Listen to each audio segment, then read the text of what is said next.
Estimados y queridos amigos del Instituto Internacional de Santo Tomás de Aquino y de San Juan de la Cruz, bienvenidos a este congreso que celebramos como en años anteriores. Esta vez nuestro tema es muy interesante para entender las problemáticas que se refieren a la vida de la Iglesia y también de la realidad temporal en nuestro tiempo, es el de las relaciones entre la naturaleza y la gracia. Podrán ver cómo los expositores han abordado este tema desde diferentes puntos de vista, pero con una unidad fundamental que está dada naturalmente por la revelación. Se trata efectivamente del tema de la gracia y está dada también por la referencia a las fuentes teológicas y filosóficas fundamentales de nuestra tradición, esta vez con mucha centralidad en el pensamiento de Santo Tomás de Aquino y por supuesto también de San Agustín, del cual hereda la profundidad no solo psicológica en el estudio de la gracia, sino también metafísica y fundamentalmente teológica y contemplativa. Para introducirnos en este gran tema, nos referimos en primer lugar a una gran percepción que el Aquinate tiene de este tema en la tercera parte de la Summa de Teología, cuestión 34, donde se trata acerca de la perfección de la prole concebida por parte de la Santísima Virgen María, es decir, Cristo según su humanidad. Cristo es santo, como nos dice la revelación, lo santo que nacerá de ti será llamado Hijo de Dios. Es santo porque está lleno de gracia y es santo porque es persona divina. Está lleno de gracia según la humanidad y es Dios según la divinidad. Esta profundización es muy interesante porque nos hace ver cuál debe ser el auténtico método teológico que nos permitirá abordar adecuadamente el tema de la gracia. Dice en el artículo 1 de esta cuestión 34, como antes se ha expuesto, la abundancia de la gracia que santifica el alma de Cristo se deriva de la propia unión del Verbo, conforme a las palabras de Juan 1:14. Hemos visto su gloria como la del unigénito del Padre, lleno de gracia y de verdad. Y arriba se ha demostrado, es decir, en la cuestión anterior, que el cuerpo de Cristo fue animado y asumido por el Verbo de Dios en el primer instante de su concepción. De donde se sigue que en el primer instante de su concepción tuvo Cristo la plenitud de la gracia santificadora de su alma y de su cuerpo. En este texto del doctor Angélico podemos observar cómo el punto de partida para captar adecuadamente el significado de la gracia está en la humanidad de Cristo, que es el revelador de la gracia porque Él la posee en toda su plenitud. Cristo tiene la gracia capital que deriva de Él hacia los miembros, hacia nosotros. Y es por este motivo que, como señala la respuesta a la primera objeción, es desde lo alto, desde lo cual se puede percibir adecuadamente el significado de la gracia. Se refiere a un texto citado en la primera objeción, que decía: no es primero lo espiritual, sino lo animal, después lo espiritual. Esta objeción pretendía demostrar que hay como un ascenso desde lo humano hacia la gracia. Pero el Akinate enseña con mucha claridad cómo no solo no hay un ascenso, porque la gracia viene de Dios, sino que para considerar la gracia hay que partir desde Dios y, por supuesto, desde la acción del Espíritu Santo. Dice así la respuesta a la primera objeción: el orden señalado por el apóstol en el texto mencionado se refiere a los que llegan al estado espiritual progresivamente. Esto es, Santo Tomás se refiere a las personas humanas que pasan del pecado a la gracia y que van creciendo en la gracia por la infusión que viene de Dios. Continúa el texto aclarando: pero en el misterio de la encarnación se atiende más al descenso de la plenitud divina sobre la naturaleza humana que al progreso de la naturaleza humana como preexistente hacia Dios. Y por eso en Cristo se dio desde el principio una espiritualidad perfecta. Aquí lo importante es que para considerar la gracia es necesario verla como desde arriba. Es decir, hay que considerar que Cristo, en cuanto hombre, tiene la gracia porque es persona divina, y esa gracia informa, perfecciona, eleva toda su humanidad.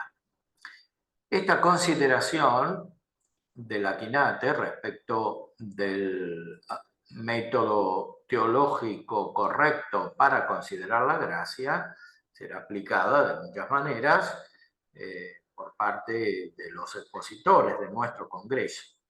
Pero quisiera hacer una referencia a una visión del tema que es insuperable y que encontramos en un gran autor de la patrística, un autor desconocido, Dionisio el Areopagita, en su libro Sobre los nombres de Dios, capítulo 2.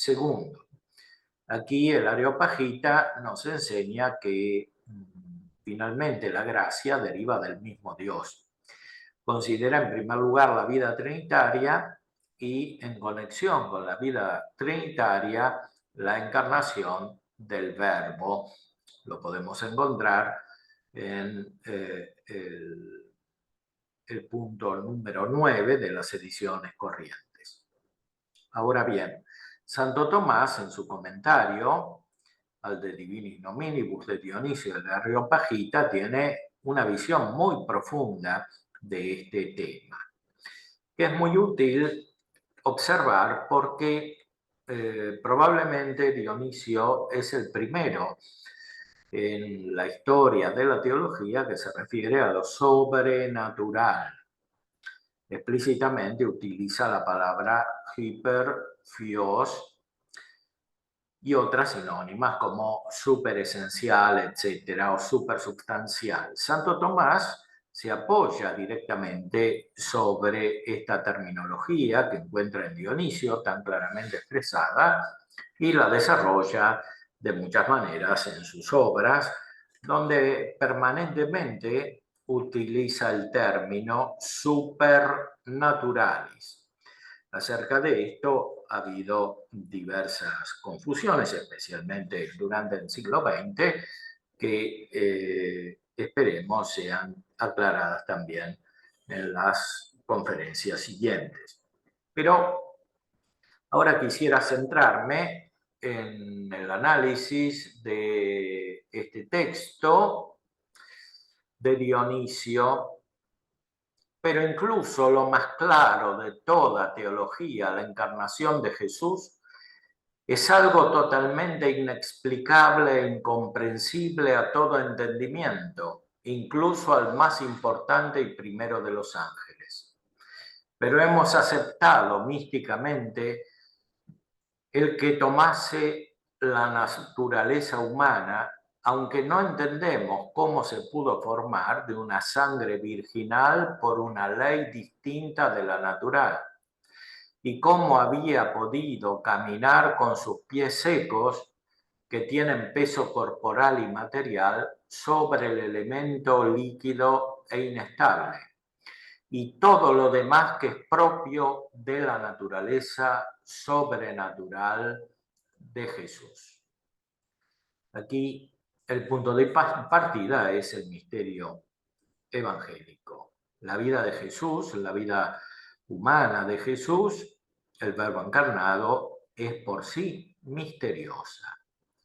Y prácticamente Dionisio recupera el camino de Aristóteles para comprender la naturaleza, que es efectivamente lo que nace, así la comprendemos con la sola razón, y lo recorre en el nivel superior, que permite la elevación de la mente iluminada por el Espíritu Santo. Lo ve con mucho realismo. Es Jesús que camina sobre el agua. Es antes Jesús que es nacido de la Virgen María por una ley distinta de la natural. Efectivamente, es una ley sobrenatural que corresponde a la naturaleza sobrenatural de Jesús. Aquí no se está refiriendo directamente a la divinidad, esto lo había hecho antes, cuando explica que Cristo es uno de la Trinidad, se refiere a la naturaleza humana de Jesús. La naturaleza humana de Jesús es sobrenatural. ¿Qué quiere decir esto? No que no sea naturaleza como la nuestra, sino que es naturaleza perfecta, efectivamente perfeccionada por la gracia. Para captar esta visión es necesario tener una experiencia espiritual, una experiencia justamente sobrenatural, que es la que tuvo su maestro Hieroteo.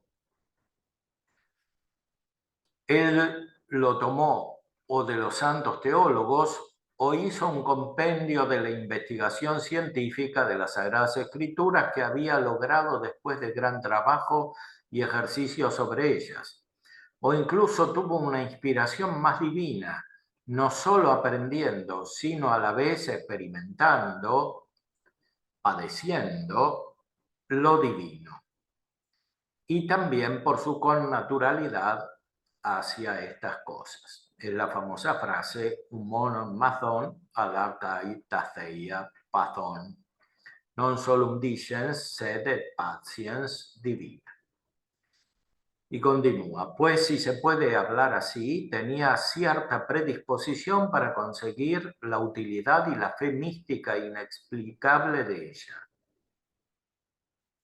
Y para exponer en pocas palabras las múltiples y acertadas visiones de su preclara inteligencia, esto es lo que dice en su compendio Elementos de Teología sobre Jesús.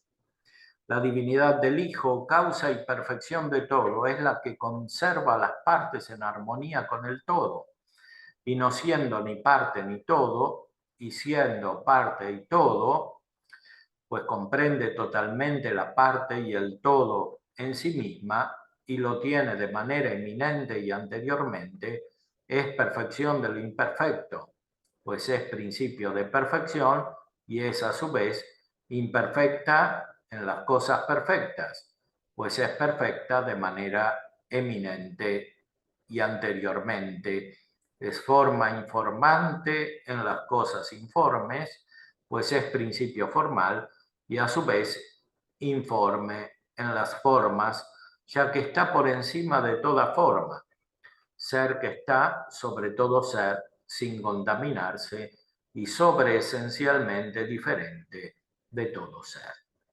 Esto se refiere a la divinidad de Cristo. En Cristo están todas las cosas, todas las formas de las cosas, todas las esencias, todas las ideas, de una manera superior. Es decir, de una manera formalmente superior y también se puede decir de una manera no formal, en el sentido de que en Cristo no están las formas como están en las criaturas de una manera limitada. Lo interesante de este texto es que nos hace comprender, o mejor contemplar, vislumbrar la encarnación desde arriba.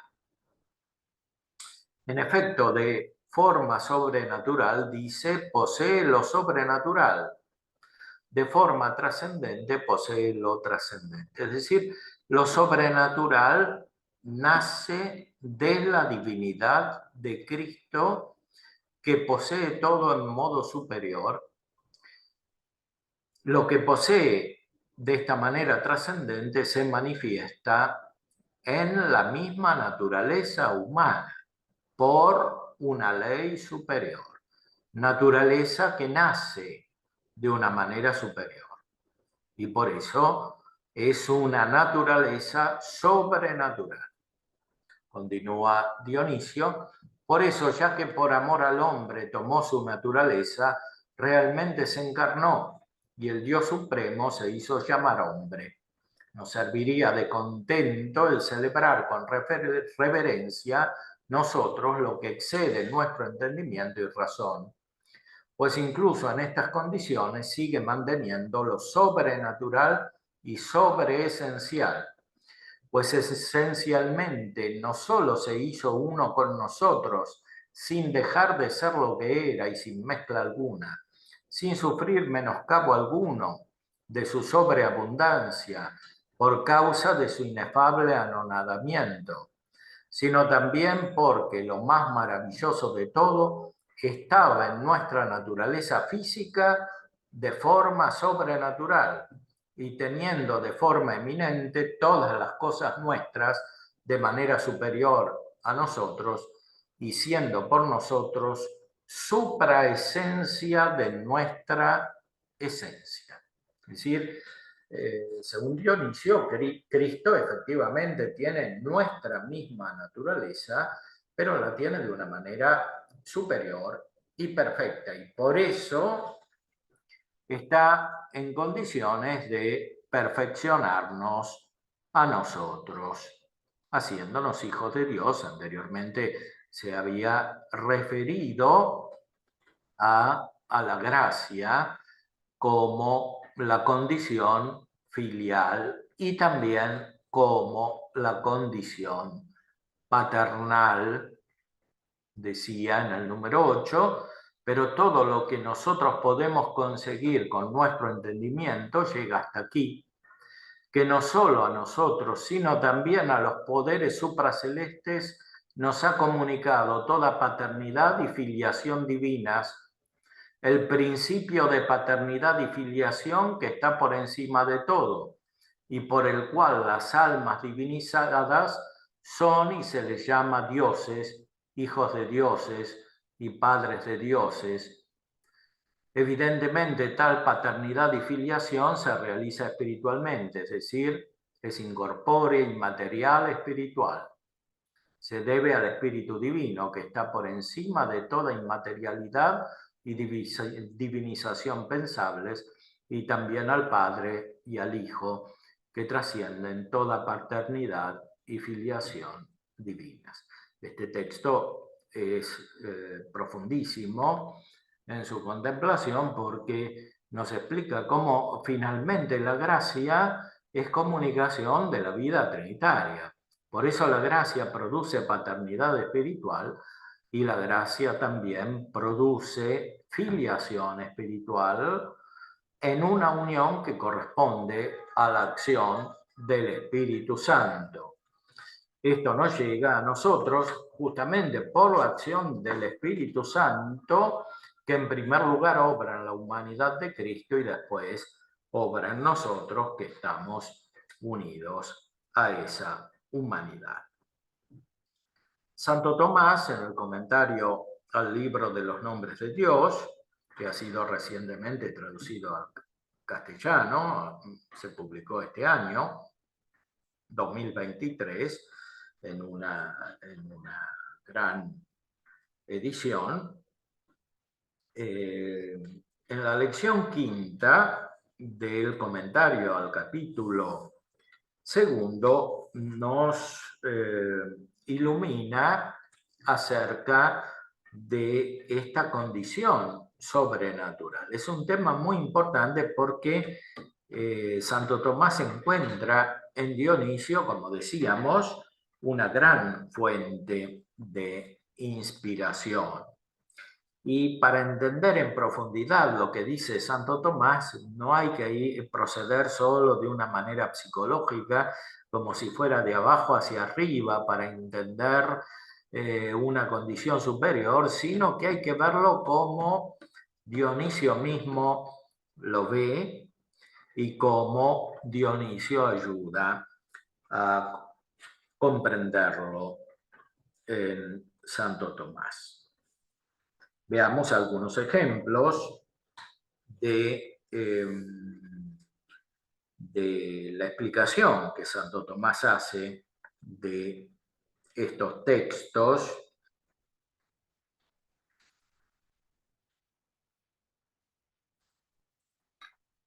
Dice en el número 193, 197, hay que considerar que en las esencias de las cosas se observa cierto proceso y orden. En efecto, en primer lugar, se encuentran en las esencias los principios de las cosas, en segundo lugar, su sustancia, constituida por los principios, en tercer lugar, la determinación de la cosa a la propia especie, lo cual tiene lugar por la forma. En cuarto lugar, por la forma, la cosa alcanza la perfección, no solo en el ser específico, sino también en cuanto a su operación y su fin. Quinto, las cosas diversas que individualmente ya tienen cierta perfección en sí mismas, congregadas en un cierto orden, perfeccionan un todo.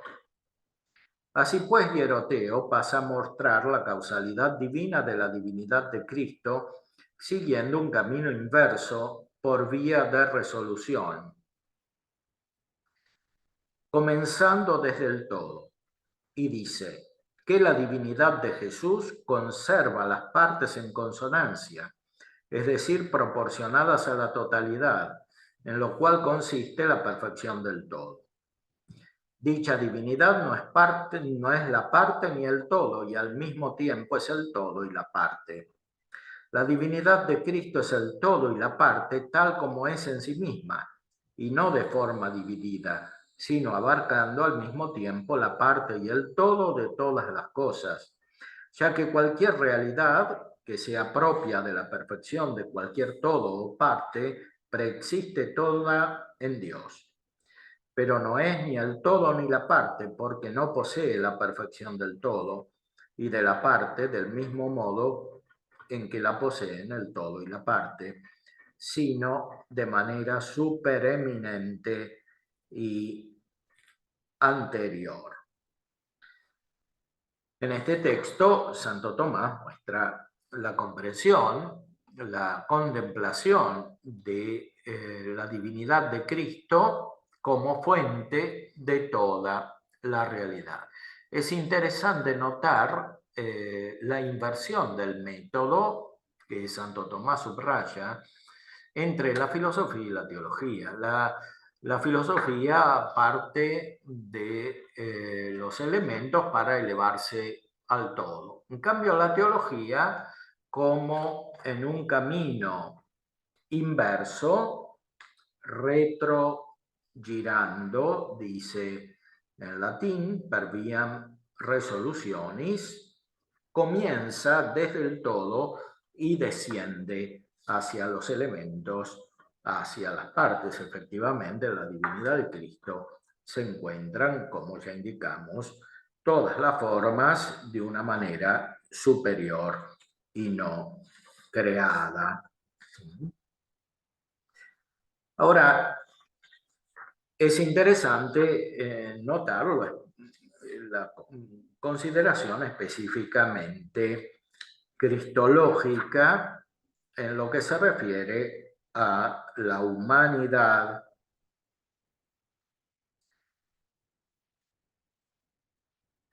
y debido, dice en el número 206, a que había atribuido muchas cosas sobrenaturales a la divinidad de Cristo, por consiguiente explica que aquella no las posee de modo defectuoso, sino supereminente. Por esta razón dice que tiene lo que es sobrenatural de modo sobrenatural y lo que es supersubstancial de modo supersubstancial. En efecto, absolver de los pecados es sobrenatural, pero el puro hombre no posee este poder sobrenaturalmente, del mismo modo que lo posee el Hijo de Dios. Y de modo parecido debe decirse de otras cosas semejantes. Aquí Santo Tomás, con la ayuda de Dionisio, va descendiendo desde la divinidad hacia la perfección superperfecta, sobrenatural de la humanidad de Jesús, y de esta manera se comprende qué significa esta sobrenaturalidad en él y después en nosotros. Y continúa. Dionisio alaba la humanidad de Cristo y sostiene que la divinidad de Cristo es tan grande y excelente en él por su bondad, vino hasta nuestra naturaleza y verdaderamente se hizo sustancia, es decir, hipóstasis de nuestra naturaleza. Y si bien fuera superdios, se hizo varón, esto es hombre. Estas cosas que se dicen para su propiciación, por la cual asumió la naturaleza humana, deben ser alabadas más allá de la mente y más allá de la razón. En efecto, si bien tomó las propiedades de nuestra naturaleza, todavía en las cosas humanas mismas poseyó lo sobrenatural y lo supersubstancial. Fijémonos en estas expresiones, cómo lo sobrenatural de la humanidad de Jesús se capta desde lo sobrenatural de su divinidad. Y de esta manera, siguiendo hacia abajo, desde la cabeza hacia los miembros, se capta también la sobrenaturalidad de nuestra gracia, por la cual somos hijos de Dios, hijos y padres en el orden sobrenatural. Esto tuvo lugar, por una parte, cuando comunicó con nosotros, continúa el texto de la exposición de Santo Tomás, asumiendo nuestra naturaleza sin experimentar cambio alguno en la naturaleza divina y sin mezcla ni confusión entre esta y la naturaleza humana. De modo tal que a través de un anonadamiento inefable, del cual habla el apóstol en la carta a los Filipenses 2, nada padeció en su superplenitud, esto es, en nada disminuyó la plenitud de su divinidad. En efecto, no se dice anonadado por la disminución de la divinidad, sino por la asunción de nuestra naturaleza deficiente. Esto lo subraya siempre Santo Tomás. La encarnación del Verbo no es la asunción de un vacío de la nada, sino es venir hacia el vacío o hacia la nada para llenarlo. No hay una kenosis, un vaciamiento interior a la divinidad de Cristo, sino más bien lo contrario, una extensión, una prolongación de la divinidad de Cristo hacia lo limitado, lo que tiene un vacío, lo que debe ser perfeccionado. Por otra parte, Cristo poseyó en las cosas humanas mismas lo sobrenatural y lo supersubstancial, porque lo que entre todas las cosas nuevas es lo más nuevo y admirable, él mismo lo era en las cosas naturales nuestras sobrenaturalmente, y en las cosas sustanciales nuestras supersubstancialmente, teniendo todo lo humano que tomó de nosotros, de modo superior a nosotros, porque su carne es de mayor virtud y dignidad que la de otro. Su alma es más digna que toda alma, y su acto y el de la operación fueron unificados mutuamente en virtud de la divinidad. Es una gran visión teológica. Dionisio el Areopagita ayuda con su insuperable profundidad a Santo Tomás, que a su vez nos ilumina a nosotros para captar en la adecuada perspectiva este gran tema de lo sobrenatural, de la gracia de Dios y de la relación entre lo natural y lo sobrenatural. Proseguimos nuestro congreso. Invito a todos a profundizar en las conferencias que seguirán para aplicar estos conocimientos no solo a la propia vida personal, sino también a la iluminación de todo el orden de la vida práctica de la Iglesia y después de la realidad temporal que debe ser renovada justamente desde la sobrenaturalidad de la gracia que constituye la Iglesia por la obra del Espíritu Santo en la encarnación del Verbo.